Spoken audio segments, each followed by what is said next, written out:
Now, there's been this huge battle over net neutrality, and the administration has wavered back and forth. Now, President Obama has said when he's campaigning, oh yeah, net neutrality, absolutely.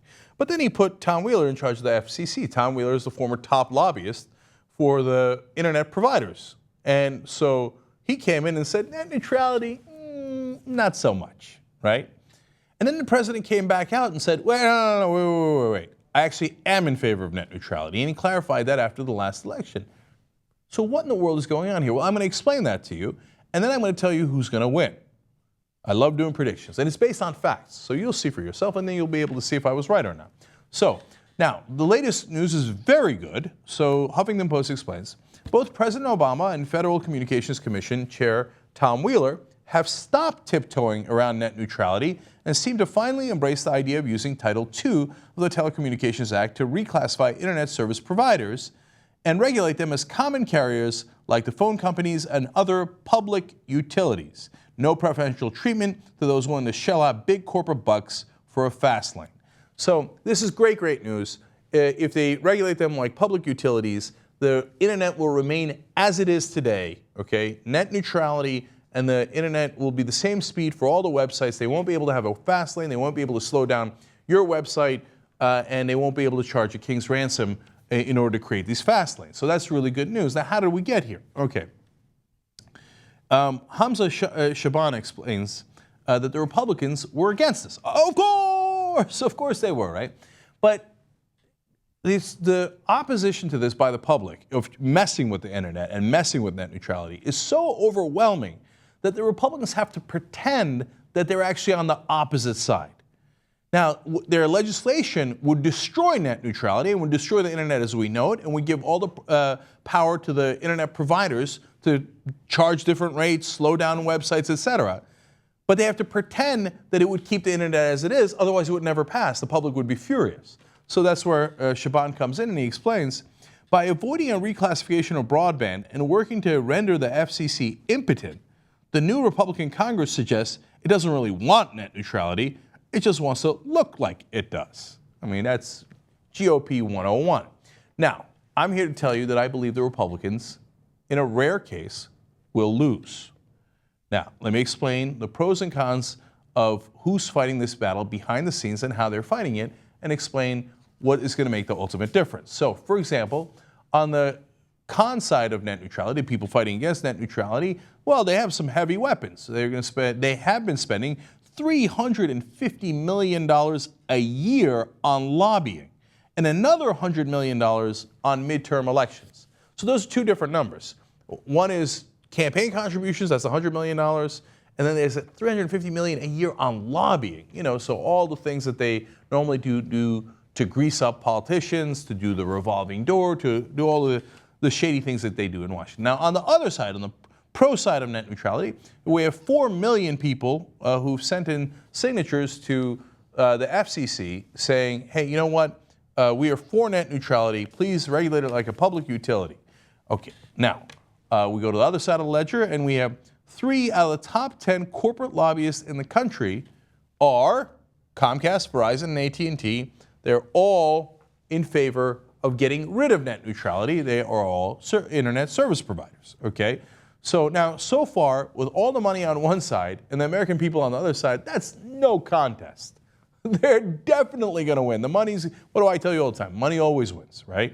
So it looks like a blowout here, and the amount that the public matters is almost negligible in American politics. Literally, Princeton did a study over the last 40 years and found out that public opinion is irrelevant.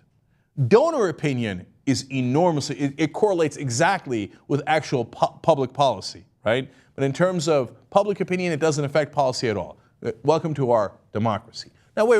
Where's the good news and why we're going to win? Well, also on the side of the ledger in favor of net neutrality and keeping the internet as it is are giant internet companies, Facebook, Google, etc. So all those guys have weighed in and go, wait, we don't want Comcast and Verizon to have power over us, so we're going to take our giant lobbying and match Comcast's giant lobbying. So all of a sudden, we've got a real fight on our hands. Now, of course, there are more lobbyists that come in. Again, on the con side, we got former FCC Chairman Michael Powell, son of Colin Powell, and he's now the top lobbyist for the internet service providers. So you've got very powerful people, whether they're politicians or former heads of the FCC, saying, oh, no, you have to make sure that you destroy net neutrality.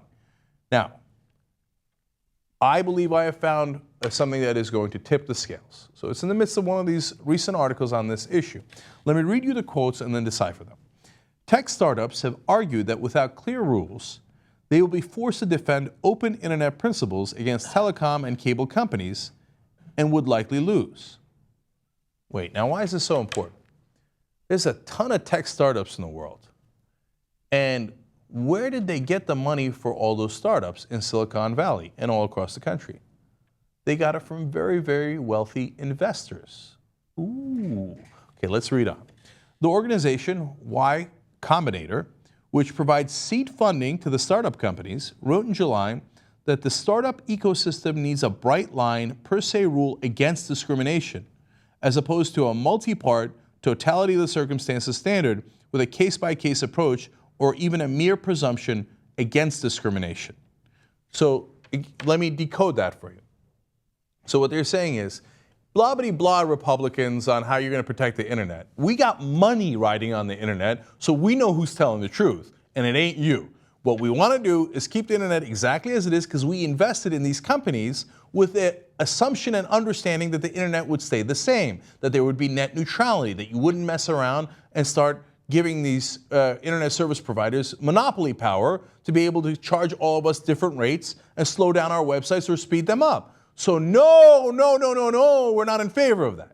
Now, if you think like, oh, startup, what's the big deal? A couple of companies, they're running out of their garage. No. All these startups have investors and backers and venture capital guys and private equity guys, otherwise known as the richest people in the country. So on the pro side of net neutrality, we have one last entrant that is overwhelmingly important: investors. So when you combine the power of the people, which is a tiny bit, Facebook and Google, which is a lot, and then you throw in investors, finally, that will be enough to overcome the enormous lobbying and political power of the Comcast, AT&T, and Verizons of the world. So the answer is always the money. You just have to figure out who's got more of it, and you will have your answer as to who's going to win. So if you were surprised as to why President Obama all of a sudden actually started acting like he was speaking. Now, he speaks all the time with great words and, oh, I'm going to do this. And then he goes, oh, there's nothing I could do.